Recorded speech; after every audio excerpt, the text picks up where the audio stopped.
Karamihan sa ating mga Pilipino, mas mahalaga pang kasama ang pamilya, di bali nang maghirap, di bali nang ang mahalaga, buo at magkasama sa hirap at ginawa. Ang kwento ng isang dalagitang aming nadaanan mula sa aming paghahanap, pag-i-scout. Ngayon ating tunghayan ang kwento ng dalagitang nangangalakal.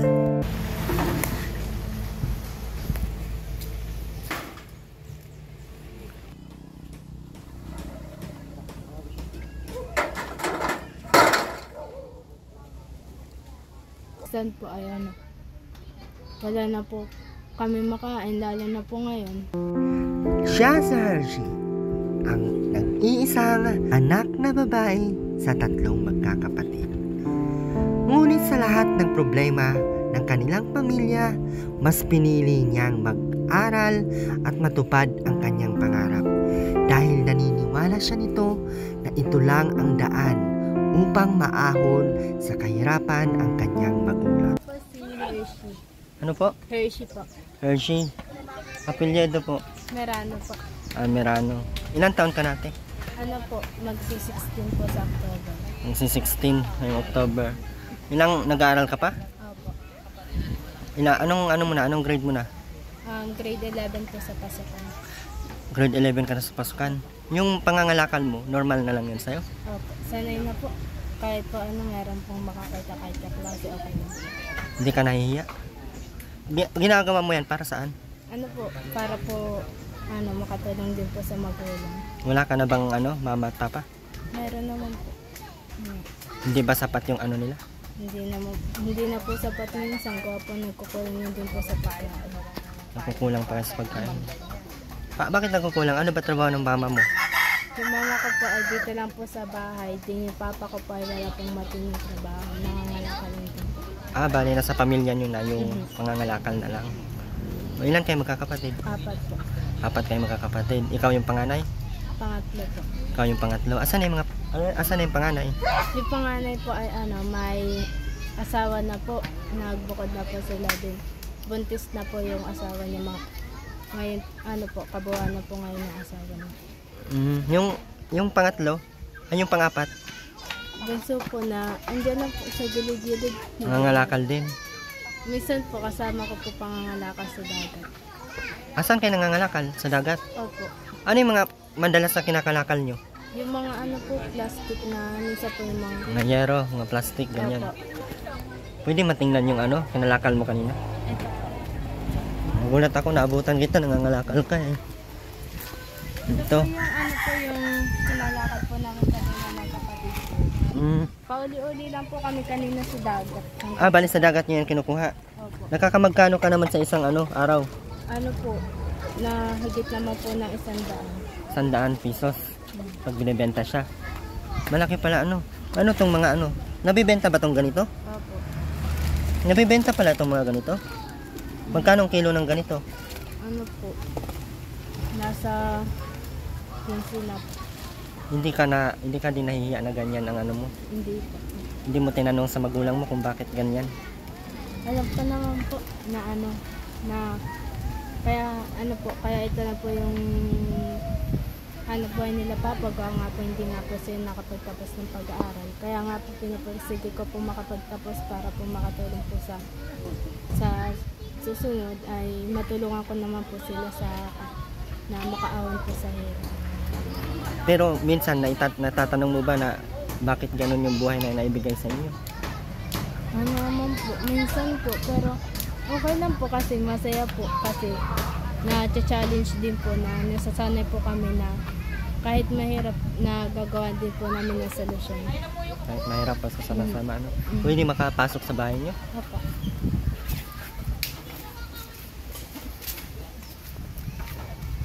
Ilan kayo dito natutulog? Bali 4 po.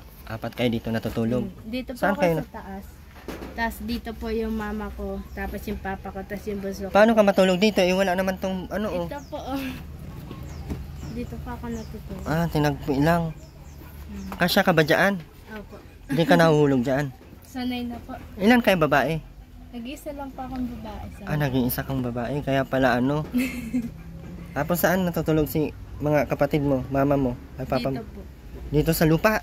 Lupa lang ba to? Ano po, may semento po dyan. Bakit nasa baba? Hindi, parang may manipis na semento. Opo. Tapos nakadikit lang siya sa lupa. Tas- Hindi mo ba na ano, hindi ka ba, for example, may mga classmate na pumupunta or nag-invite sa bahay kasi may project na gagawin, hindi ka ba nahiya na pakita yung bahay mo? Hindi naman po, kasi halos karamihan naman po ay ganito din po yung bahay. Bali nasasanay na din kayo. Ano ba yung pangarap mo sa buhay? Ano po, ang gusto ko po talaga ay gusto ko pa ay maging army.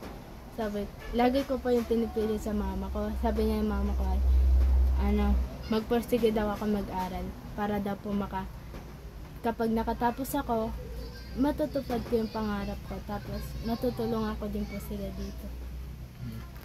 Nahirapan ka ba sa sa sitwasyon nyo? Naawa ka ba sa mga magulang mo? Kasi po minsan po ay wala na po kami makain, lalo na po ngayon, hirap po sa buhay. Kasi po wala pong matinang trabaho yung papa ko. Kaya yun po, nagtitis na lang po kami kahit po minsan ay wala na po kami nakakain. Nangyayari ba yun sa sa pamumuhay nyo na wala na kayong makain? Opo. Minsan po wala na po kami. Minsan nga po, sabi ko po na ibenta na nga po yung mga yan. Ayan, sabi naman po di mama, hayaan na daw po para kahit wala kami pagkain, may malilibangan naman po para malibutan namin yung gutom namin. Bali, ayan, ano yan? Bilhin nyo o anong nangyari? Galing po, Kalakal? Galing lang din po itong Kalakal. Paano nangyari? Inaayos? Opo. Sino nag-aayos? Si Papa po. Kasi po yung Papa ko pa ay magaling po siya sa pag-aayos po ng mga kagaya pa ng TV, speaker. Yan ito, inaayos din to niya? Opo. Maayos na din yan? Opo. Pwede pa yung pagkakita ni benta? Oo nga po. Hindi mo nasabi sa papa mo na ibenta na lang? Ito pong isa po ay binebenta na po. Pero? Po kasi ito po ay ito po ay galing po sa Kalakal. Po, aayusin pa po ulit. Kawa po nung sa color po niya. So, anong grade mo na nga ngayon? Grade 11 po sa pasukan. Grade 11 ka sa pasukan. So, mag-grade 10 ka na. May balak ka bang mag-aral pa? Opo. Gaano ka kaporsigidong mag-aral? Nga po, ang ginagawa ko na po habang wala pong pasukan ay namumulat na po ako nakalakad dyan sa dagat. Iniipon ko na po yung hanggang sa magpasok. Pag ito po ay madami na, ibebenta ko na po ito para hindi na po ako humingi na pambawas sa magulang ko. Para yung yung pera po ibibigay niya sa akin ay ibili na po ng pagkain dito sa bahay. Bait mo namang anak, Nakaka-inspired naman yung ganyan mong pananaw sa buhay, Kaya dapat mag-aaral makapagtapos para kung gaano man kahirap yung sitwasyon nyo ngayon, syempre, choice mo din sa buhay mo kung gusto mong baguhin. Kaya mag-aaral kang mabuti. Opo.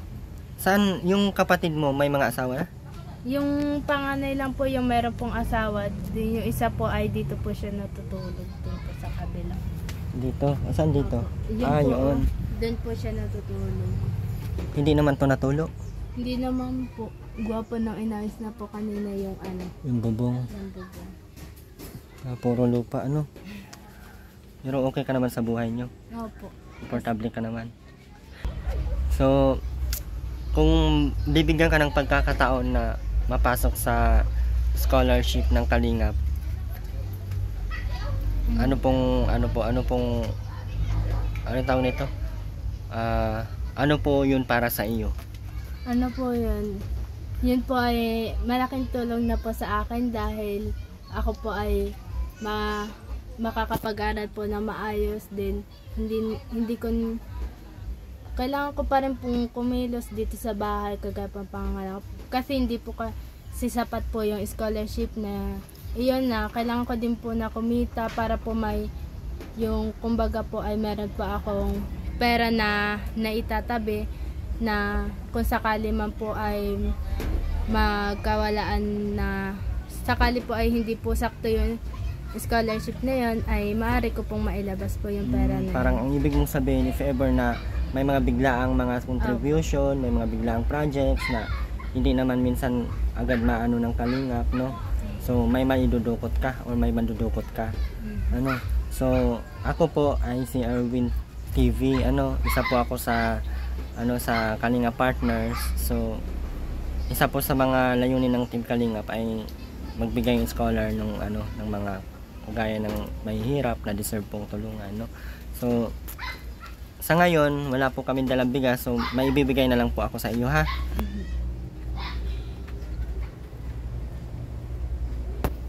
Wait lang, okay, nagbibigay na ako sa iyo para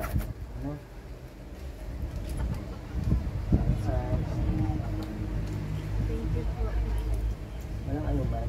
Basta ang ma-advise ko sa iyo, pag-aaral ka mabuti, kasi ang pag-aaral ay maraming opportunity, Hindi naman natin sinabi na yung mga hindi nag-aaral ay wala nang future, pero mas maganda kasi talaga na bago ka magtrabaho, makapagtapos ka muna ng pag-aaral, kasi mas maraming opportunity ang nakapagtapos na. So, paano? Una na kami. Sige po, bye-bye po. Thank you po. Sige po, mag-ingat kayo, ha? Mag-aaral ka mabuti, ha? May bag ka na. Meron na po. Patingin nga ako ng bag mo. May bag na daw siya. Tingnan muna natin yung bag niya kung... hindi ka mahulog dito, oh. Ang iksi lang, oh. Paano ka dyan? Pinagkasya mo lang sarili mo dyan. Yung mga foam galing din to Kalakal. Ano nga tong pangalan mo? Reishi po. Reishi? Yung yung foam galing to Kalakal? Bigay lang din po sa amin. Mga bigay-bigay lang din. Asan na yung bag mo? Tinago mo yung bag mo. Ito po ay bigay yung tinatabi ko lang po ito kasi para din po ay magamit ko din po sa susunod na pasukan. Balik, ginamit mo na yan nung nakarang pasukan. Opo. Balik, kaya pinlastic mo. Ang sinop niya. Ang sinop mo, no? Tapos yung po, ito pong gamit na to, ito lang po yung yung bigay lang din po sa akin nung nakaraan po. Ang ginawa ko na lang po ay itinabi ko na kasi po meron pa naman po akong ibang para na din po siyang bago. Halos magkakatulad lang po siya ng design. At least maganda at masipag ka sa pag-aaral mo.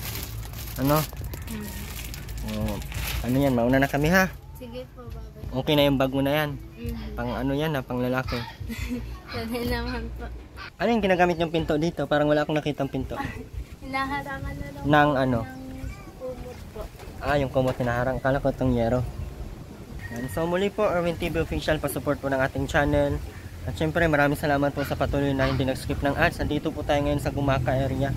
So nakapag-scout po tayo dito. So although may pamilya naman, pero makikita mo talaga na porsigido yung bata mag-aral. Naabutan ko kasi siya, nakita po namin doon na siya nangangalakal. Kaya sobrang nakaka-proud lang na may isang anak sila na may porsigidong mag-aral. Kasi bihira lang po kasi yan na gustong-gusto talaga makapagtapos ng pag-aaral. Kasi yung iba kasi pag mahirap na or wala masyadong hanap buhay yung mga magulang or else kulang sa budget, yung iba naisipang magtrabaho, naisipang pumunta ng ibang lugar, ganun, tapos hindi na makapag-aral. Although napakalaking mali po, kaya maraming salamat po sa mga hindi nag-skip ng ads. At syempre maraming salamat kay Kuya Bal, Ate Edna, Kalingap Rab, at sa lahat po ng mga Kalingap partners. Ayan, kasama po natin ngayon si Roda and si Mark and Mr. J. Kaya supportahan nyo din po ang kanilang channel. So yun po, at pa-support po ng channel ni Ma'am Caroline Mix Vlog at ang ating YouTube channel. Sa mga hindi nag-skip ng ads, maraming salamat po. Ate Nora Balbastro, maraming salamat at sa lahat po ng mga bumubuo ng Team Kalingap. And Ate Laila China Magno, maraming salamat po. And Ate Evelyn Sales, and maraming salamat sa ating mga solid sponsor dyan, maraming salamat. And syempre Ma'am Christy, na lagi pong nag-support chat po sa atin, maraming salamat po. Wala na po tayong nakalimutan siguro. And Ate Annalyn Protenya, ayan, maraming salamat po. So yan lang po, maraming salamat, God bless po sa ating lahat. Bye bye po.